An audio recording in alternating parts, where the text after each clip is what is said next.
अस्सलाम वालेकुम। आज के हम इस वीडियो में देखेंगे कि एन.एफ.ए विद नल, एन.एफ.ए विदाउट नल और डी.एफ.ए ये थ्योरी ऑफ ऑटोमेटा में क्या होती हैं और इनकी पावर क्या होती है। दैन हम एन.एफ.ए विद नल से किस तरह से एन.एफ.ए विदाउट नल में जाते हैं और फिर वहाँ से कैसे हम डी.एफ.ए में जाते हैं। उसके लिए हमारे पास सबसेट पावर सेट या सबसेट या पावर सेट कंस्ट्रक्शन एल्गो है, वो हम देखेंगे। दैन एन.एफ.ए विद नल और विदाउट नल में क्या नंबर ऑफ़ स्टेयर्स हैं, फिर डी.एफ.ए में जाते हुए कितनी नंबर ऑफ़ स्टेयर्स रह जाती हैं, इनिशियल फाइनल, ये हम सारा कवर करेंगे। दैन हम एप्सिलॉन कोलोइयर को भी देखेंगे। तो वीडियो में देखते हैं कि ये किस तरह से सारे कॉन्सेप्ट्स हमें यूज़ होते हैं। ओके, तो हम सबसे पहले यहाँ पर देखेंगे कि एन.एफ.ए विद नल हम किस तरह से यूज़ करते हैं और ये हमारे किस काम आता है थ्योरी ऑफ ऑटोमेटा में। तो एन.एफ.ए विद नल जो है ये हमें डिज़ाइन बनाने में, लाइक हमें कोई स्टेटमेंट दी हुई है, कोई लैंग्वेज की स्टेटमेंट दी हुई है कि लाइक 3 एज़ आने चाहिए, मिडल में 3 ए आना चाहिए और एंड विद बी ए होना चाहिए। इस तरह से कुछ भी लैंग्वेज हमें दी जा सकती है। तो उसका जो इनिशियल डिज़ाइन बनाने के लिए हम एन.एफ.ए विद नल को यूज़ करते हैं।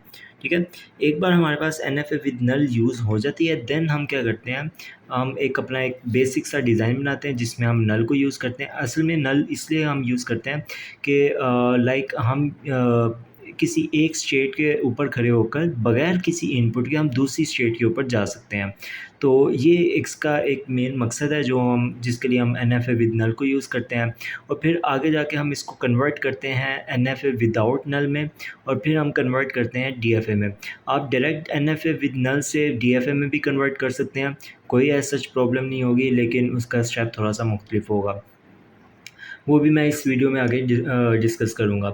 सो एन.एफ.ए विद नल में हमें कुछ चीज़ों का पता होना चाहिए, कुछ दो टर्मिनोलॉजीज़ हैं, हम पहले उसको देखेंगे फिर हम आगे चलेंगे। तो यहाँ पर आती है इक्विवेलेंस स्टेट। तो ये क्या कहती है कि लाइक ऐसा भी हो सकता है कि आप एक स्टेट के ऊपर खड़े हैं और वो स्टेट किसी और दूसरी स्टेट के भी इक्वल हो सकती है, इक्विवेलेंस हो सकती है। ठीक है, तो इस केस में अगर देखें तो अगर आप अगर आप क्यू नॉट पर खड़े हैं, ठीक है, और आपने ए रीड किया है तो आप क्यू वन पर चले गए हैं। फिर आप नल रीड करते हैं, आप क्यू टू पर चले गए हैं। अगर ओवरऑल देखा जाए तो क्यू वन इक्वलेंस है क्यू टू के, क्योंकि क्यू वन पर भी आपने ए ही पढ़ा हुआ है और क्यू टू पर भी आपने अल्टीमेट ए ही पढ़ा हुआ है। ठीक है, ओके, सो इक्विवेलेंस स्टेट के लिए मैंने ये एग्जांपल लिया है कि जिसमें हम 3 एज़ के बाद देखते हैं कि हमारी इक्विवेलेंस स्टेट क्या होगी। ठीक है, तो एक ए रीड किया, देन मैंने 2 नल यहाँ पर रीड किया और वापस क्यू नोट पर आ गया। देन एक और ए रीड किया, क्यू वन पर आ गया एंड अगेन 2 नल हमने रीड किए और वापस हम क्यू नोट पर आ गए। अब यहाँ पर आते हैं, तो ये मेरा थर्ड ए है। तो जैसे ही मैंने थर्ड ए रीड किया, मैं Q1 पर हूँ, ये Q1 स्टेट आ गई। देन मैंने नल रीड किया, मैं Q2 पर हूँ, Q2 आ गई। देन अगेन मैंने नल रीड किया तो मैं Q नोट पर आ चुका हूँ। ठीक है, तो अब सीन यहाँ पर ये है कि जो Q1, Q2 और Q नोट है, ये हमारे यहाँ पर इक्विवेलेंस स्टेट के तौर पर कंसीडर होती हैं। ठीक है, सो जो हमारी यहाँ पर एक्सेप्टेंस स्टेट है वो है Q2। कैसे, ये देखें, जब आपने यहाँ से ए रीड किया तो आप Q1 पर हैं, वो अभी एक्सेप्ट नहीं हुई, वो फाइनल स्टेट नहीं है जब तक आप एक नल रीड नहीं करते। तो जैसे ही आपने नल रीड किया, आप Q2 पर आए, तो Q2 हमारे यहाँ पर एक्सेप्टेंस स्टेट है। ओके, तो हमारी यहाँ पर इक्विवेलेंस स्टेट होगी और एक्सेप्टेंस स्टेट होगी। अब हम आते हैं एप्सिलॉन क्लोजर पर। सो एप्सिलॉन क्लियर क्या कहता है कि अगर आप किसी एक स्टेट के ऊपर खड़े हैं और आपने वहाँ पर नल लिया, सिर्फ आपने कोई और लैंग्वेज का वर्ड नहीं रीड करना, ना ए ना बी ना सी, आपने सिर्फ नल रीड करना है और आप देखते हैं कि आप कहाँ कहाँ पर जा सकते हैं उस एक स्टेट के थ्रू। सो यहाँ पर देखते हैं, यहाँ पर मैंने क्यू नोट के साथ नल लिया, क्यू वन के साथ नल लिया और क्यू टू के साथ नल रीड किया। सो जैसे मैंने यहाँ पर क्यू नोट पर रीड किया तो यहाँ पर मैं यहाँ से क्यू नोट से क्यू वन पर भी आ सकता हूँ और क्यू वन से क्यू टू पर भी आ सकता हूँ। और ज़ाहिर सी बात है, अगर मैं नल रीड कर रहा हूँ तो मैं क्यू नोट से क्यू नोट पर ही रह सकता हूँ, तो मैं एज़ इट इज़ उसको भी शामिल करूँगा। सो क्यू वन पर आ जाते हैं। क्यू वन पर अगर आप कुछ नल रीड करते हैं तो आप क्यू वन पर ही रहेंगे, और अगर आप नल दोबारा रीड करते हैं ऐसे तो आप क्यू टू पर आ जाएंगे। क्यू टू यहाँ पर आ गया, then again same for Q2 और यहाँ पर हमारे पास Q2 ही आ जाएगा। तो अब हम यहाँ पर क्या करेंगे, हम एक ट्रांजिशन टेबल बनाएंगे। इसमें हमारी बहुत ज़्यादा मदद एप्सिलॉन क्लियर हमारे पास यहाँ पर करेगा, ठीक है। तो अब हम देखते हैं कैसे। तो क्यू नोट हमारे पास इनिशियल स्टेट थी और फाइनल स्टेट भी है, और हम यहाँ पर क्यू नोट पर खड़े होकर अगर हम ए पढ़ते हैं तो क्या होगा, ठीक है। तो क्यू नोट पर ए पढ़ने से हम क्यू नोट पर भी जा सकते हैं, क्यू वन पर भी और क्यू टू पर भी। कैसे, वो अभी देखते हैं। ये देखें, ये मैं क्यू नोट पर हूँ, ठीक है। यहाँ से मैंने ए पढ़ा तो मैं क्यू नोट पर ही रह सकता हूँ। ए पढ़ने के बाद मैं एक नल पढ़ के क्यू वन पर भी जा सकता हूँ, और मैं दो नल पढ़ के मैं क्यू टू पर भी जा सकता हूँ। तो इन शॉर्ट क्यू नोट पर ए पढ़ के मैं तीनों स्टेट्स के ऊपर जा सकता हूँ, ठीक है। तो ये मेरे पास क्यू नोट, क्यू वन और क्यू टू आ गया। Same as it is for Q B के लिए। क्यू नोट पर आप बी पढ़ के क्यू वन और क्यू टू दोनों पर जा सकते हैं। किस तरह से, यहाँ पर देखते हैं। ये देखिए, क्यू नोट है, ठीक है। यहाँ से मैंने एक नल पढ़ा और फिर मैं क्यू वन पर आया, यहाँ से मैंने बी पढ़ा और फिर मैंने ये बी पढ़ा तो मैं क्यू वन पर आ गया, ठीक है। तो एक बी रीड करके मैं क्यू वन पर आ गया, देन मैंने बी रीड करके दोबारा नल पढ़ा तो फिर मैं क्यू टू पर भी आ गया, ठीक है। तो ये इसका क्यू वन और एंड क्यू टू आ गया। Same as it is for Q naught पर खड़े होकर अगर आप सी पढ़ोगे तो आपको यहाँ पर ये अगर आप क्यू नोट से दो नल रीड करते हैं और क्यू टू पर आते हैं और वहाँ से सी रीड करते हैं तो आप क्यू टू पर भी डायरेक्ट पहुँच सकते हैं। अच्छा, अब इसके लिए हम ये यूज़ करते हैं एप्सिलॉन क्लीन स्टार ए इंटू एप्सिलॉन क्लीन स्टार, ठीक है। तो अब क्या करते हैं, इसको समझाने का एक सादा सा तरीका मैं यही बताता हूँ यहाँ पर, ठीक है। इसको साइड बाय साइड रखते हैं। ओके, सो अगर आप देखें तो ए अगर आपने रीड करना है तो आप पहले एप्सिलॉन स्टार से आप नल रीड करते हैं, ठीक है। तो आपके पास ए आ गया, आप क्यू नोट पर हैं। ओके, ए के बाद अगर आप दो नल और पढ़ते हैं तो आप क्यू टू और क्यू वन पर भी जा सकते हैं। एक नल पढ़ने के बाद आप क्यू वन पर जाएंगे, दो नल पढ़ने के बाद आप क्यू टू पर चले जाएंगे। इसी तरह से मैंने बी का टेबल ये सारा फिल किया और सी का टेबल यहाँ पर सारा फिल किया। मैं एक बार ये आखिरी वाली रो को देख लेता हूँ। क्यू टू पर खड़े होकर अगर आप ए पढ़ें तो आप किसी स्टेट पर नहीं जा रहे, तो इसको एज इट इज़ यहाँ पर ऐसे डैश लगा के छोड़ देना। क्यू टू पर खड़े होकर आप बी पढ़ें तो आप फिर भी किसी स्टेट पर नहीं जा रहे। अगर मैं दोबारा इसको यहाँ पर कंपैरिजन के लिए दिखाऊँ तो ये है क्यू टू पर ना ए कहीं पर आ रहा है ना बी कहीं पर आ रहा है, ठीक है। यहाँ पर ये हमारा सारा ट्रांजिशन टेबल फिल हो जाता है। अच्छा, अब ये ट्रांजिशन टेबल से हम NFA विदाउट नल बना सकते हैं, ठीक है। लेकिन अगर आप चाहें तो आप इससे सीधा डायरेक्ट DFA भी बना सकते हैं, वो मैं आपको एंड पर बताऊंगा, ठीक है। तो अभी हम लाइन वाइज यहाँ पर चलते हैं और NFA क्रिएट करते हैं विदाउट नल। अगर आप ए पढ़ेंगे तो आप क्यू नोट पर जा सकते हैं, क्यू वन पर जा सकते हैं एंड क्यू टू पर जा सकते हैं। सेम एज इट इज़ आप बी पढ़ते हैं तो आप क्यू वन और क्यू टू पर जा सकते हैं, तो ये आ गया बी, ठीक है। और सी पढ़कर आप सिर्फ क्यू टू पर जा सकते हैं और ये मैंने सिर्फ एक ये बना दिया, ठीक है। एज इट इज़ आपने सारा टेबल क्रिएट करना है और जहाँ जहाँ पर ये नल मतलब कहीं कुछ स्टेट पर नहीं जा रहा तो वो जगह आपने वो उस वर्ड के लिए आपने वो स्टेट छोड़ देनी है, ठीक है। तो ये हमारा सिंपल NFA क्रिएट हो गया विदाउट नल। अब हम क्या करते हैं, हम इसका ट्रांजिशन टेबल बनाते हैं। ये आ गया हमारे पास transition table of NFA without null के लिए।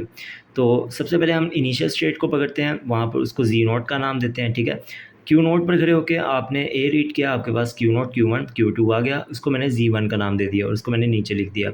सेम एज इट इज़ जब मैंने बी पढ़ा तो जी2 आ गया और वो क्यू1 और क्यू2 है, उसको मैंने यहाँ पर नीचे लिख दिया। जी3 आ गया, वो क्यू2 है, वो मैंने यहाँ पर नीचे लिख दिया, ठीक है। और एज इट इज़ सेम जैसे मैंने ऊपर वाला टेबल फिल किया वही टेबल मैंने नीचे फिल कर दिया। अच्छा, अब यहाँ पर एक बात बताने वाली ये है कि जो NFA विद नल है और NFA विदाउट नल उन सब की स्टेट सेम होगी। ओके, तो जो NFA विद नल है उसकी नंबर ऑफ स्टेट्स इक्वल्स होंगी NFA विदाउट नल के साथ, ठीक है। हाँ, अनटिल अनलेस ऐसा हो सके कि लाइक यहाँ पर कुछ इस तरह से हो जाए कि एक स्टेट ऐसी आ जाए, वो नल उस पर आ जाए और वो इसको मैं Q3 का नाम दे देता हूँ, ठीक है। ओके, तो ऐसा हो जाए कि Q3 से Q1 से एक स्टेज आ रही है उस Q3 और वो नल के थ्रू आ रही है, ठीक है। अब एज़ इट इज़ ये कोई ऐसे कंट्रीब्यूशन नहीं कर रहा, तो जब हम इसका NF विदाउट नल बनाएंगे तो वहाँ पर ये स्टेट एलिमिनेट हो जाएगी। ये एक एक्सेप्शनल केस है। हाँ, उसके अलावा जो यहाँ पर देखें कि 1 2 3 हमारे पास नंबर ऑफ़ स्टेट्स हैं विद नल में, और जब हमने उसका NF विदाउट नल क्रिएट किया तो वहाँ पर भी 1 2 3 हमारे पास स्टेट्स आ जाएंगे, ठीक है। अच्छा, अब जो सी NFA विद नल या विदाउट नल से हम DFA क्रिएट करेंगे तो वहाँ पर जो स्टेट्स आएंगी वो हमारे पास एक रेंज में आएंगी, ठीक है। अच्छा, अगर NFA विदाउट नल या नल में आपकी स्टेट्स हैं n, ठीक है, तो आपकी जो DFA में मैक्सिमम स्टेट्स हो सकती हैं वो 2 की पावर n में हो सकती हैं। और अगर आपने ज़्यादा ऑप्टिमाइज सोल्यूशन लिखा है तो वो मतलब इनकी रेंज में कहीं ना कहीं होंगी, ठीक है। तो ये स्टेट्स के बारे में आप इस तरह से अंदाज़ा लगा सकते हैं, ओके मेरा जो सोल्यूशन है वो ज़्यादा ऑप्टिमल है कि नहीं, ठीक है। अभी के लिए हम ट्रांजिशन टेबल के ऊपर आ जाते हैं। यहाँ पर आके हमने सारी ट्रांजिशन टेबल फिल कर दी।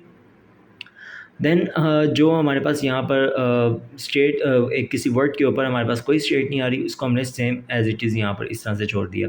ओके, तो यहाँ पर हमारे पास ट्रांजिशन टेबल बन गया है। देन हम क्या करते हैं, हम फाइनल स्टेट्स की बात कर लेते हैं, ठीक है। तो NFA जब हमने विदाउट नल बनाना शुरू किया था तो हमने देखा कि जब हमने Q0 पर A पढ़ा तो हमारे पास Q2 भी आ रहा है, ठीक है। और इसी तरह से B पढ़ने पर भी Q2 आ रहा है और C पढ़ने पर भी Q2 आ रहा है। और जो हमें ओरिजिनल NFA विद नल दिया हुआ था उसमें Q2 जो थी वो हमारी फाइनल स्टेट भी थी। तो इस लिहाज से हमारे पास Q0 भी हमारे पास यहाँ पर फाइनल आ जाएगी, same as it is for Q1 ये भी फाइनल आ जाएगी और Q2 वैसे भी फाइनल है। सो यहाँ पर जो इनिशियल स्टेट थी वही हमारी ये इनिशियल स्टेट हमारे पास फाइनल स्टेट है, हमने उसको एज इट इज़ यहाँ पर कंसीडर किया और फिर बाद में हमने Z1 Z2 एंड Z3 बनाया। Z1 में भी Q2 आ रहा है वो भी फाइनल है, Z2 में भी Q2 आ रहा है वो भी फाइनल है, Z3 में भी Q2 आ रहा है वो भी फाइनल है, ठीक है। ओके, तो मैंने पिछले वाले ट्रांजिशन टेबल को देखते हुए ये एक DFA बना ली और सेम एज़ इट इज़ आप मैच कर सकते हैं। बिल्कुल ठीक होगी, कोई गलती हुई तो प्लीज़ मुझे कमेंट सेक्शन में बता देना। सो अभी के लिए ये हमारे पास एक DFA बन गया और इसमें ये हमारे पास ट्रैप स्टेट है। ट्रैप स्टेट वो वाली होगी जहाँ पर किसी एक वर्ड को रीड करने के बाद हमारा कोई जवाब नहीं आ रहा था तो हमने उसके ऊपर डैश लगा दी, तो वो हमने ट्रैप स्टेट के ऊपर रख दिया, ठीक है। तो इसके ऊपर जब आप फर्दर स्टेट एलिमिनेशन मेथड लगाएंगे तो आपके पास एक RE आ जाएगी, वो मैंने एज इट इज़ यहाँ पर लिख दिया है, A Kleene star B Kleene star into C Kleene star. So इसको आप यहाँ पर कंफर्म भी कर सकते हैं। A क्लीन स्टार जब ये हो जाए तो ये हमारे पास A एक्सेप्ट हो जाता है। आप यहाँ पर नल भी एक्सेप्ट कर सकते हैं, वो हमारे पास जो NFA विद नल में था कि आप नल एक्सेप्ट करके आप Q2 पर जा सकते हैं और वो आपका नल भी एक्सेप्ट होगा, तो यहाँ पर भी वो कंडीशन फुलफ़िल हो रही है।